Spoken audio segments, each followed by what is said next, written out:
केंद्र की नरेंद्र मोदी सरकार ने देश में जातिगत जनगणना करवाने का ऐलान कर दिया।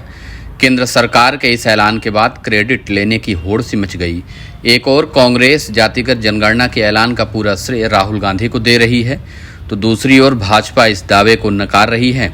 कांग्रेस नेता सचिन पायलट ने गुरुवार को दावा किया कि जातिगत जनगणना को लेकर सरकार का निर्णय राहुल गांधी के दबाव का नतीजा है। उन्होंने यह भी कहा कि देश ने देख लिया कि जब कांग्रेस और नेता प्रतिपक्ष कोई फैसला ठान लेते हैं तो केंद्र सरकार को झुकना पड़ता है। राजस्थान के पूर्व डिप्टी सीएम सचिन पायलट ने कहा कि जातिगत जनगणना वैज्ञानिक, विस्तृत और पारदर्शी तरीके से की जानी चाहिए, जैसा कि तेलंगाना में किया गया। पायलट ने कहा कि जातिगत जनगणना को सतही ढंग से नहीं किया जाना चाहिए। कांग्रेस महासचिव ने लोकसभा में नेता प्रतिपक्ष राहुल गांधी के प्रयासों की तारीफ की। पायलट ने कहा कि राहुल गांधी लंबे समय से जातिगत जनगणना के मुद्दों को उठाते रहे हैं, लेकिन भाजपा और सरकार इसका विरोध करते हुए यह कहते रहे कि यह देश के हित में नहीं है, इससे देश का बंटवारा होगा। राहुल गांधी और कांग्रेस के दबाव के कारण अचानक सरकार ने यह फैसला ले लिया। उन्होंने कहा कि पूरा देश गवाह है कि जब कांग्रेस और राहुल गांधी कुछ ठान लेते हैं तो सरकार को करना ही पड़ता है। जातिगत जनगणना के ऐलान के बाद सचिन पायलट ने राहुल गांधी की तारीफ करते हुए कहा कि जो लोग राहुल जी का विरोध कर रहे थे, अब उन्हें भी समझ में आ गया कि लोकतंत्र में ताकत सर्वोपरि होती है।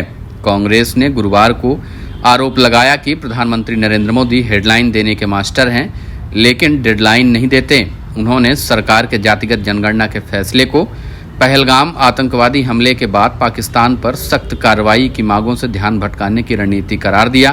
केंद्र सरकार ने बुधवार को घोषणा की कि आगामी जनगणना में जातिगत संबंधी आंकड़े भी एकत्रित किए जाएंगे। यह आज़ादी के बाद पहली बार होगा जब जनगणना में जाति का विवरण शामिल किया जाएगा।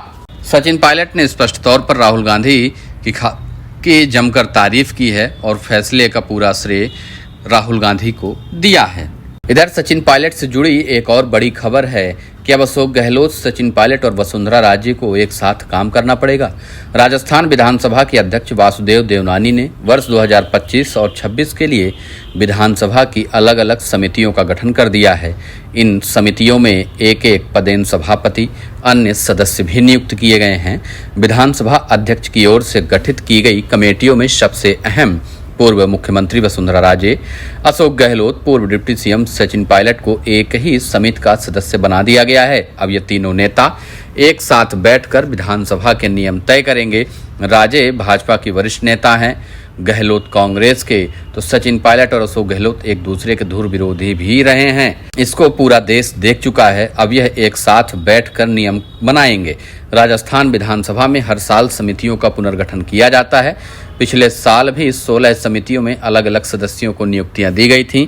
अब एक बार फिर से अलग अलग सदस्यों को नियुक्तियां मिली हैं। पूर्व सीएम वसुंधरा राजे, अशोक गहलोत और सचिन पायलट पिछले साल भी नियम समिति के सदस्य थे। इस बार भी इन तीनों वरिष्ठ नेताओं को एक ही समिति में फिर से रखा गया है।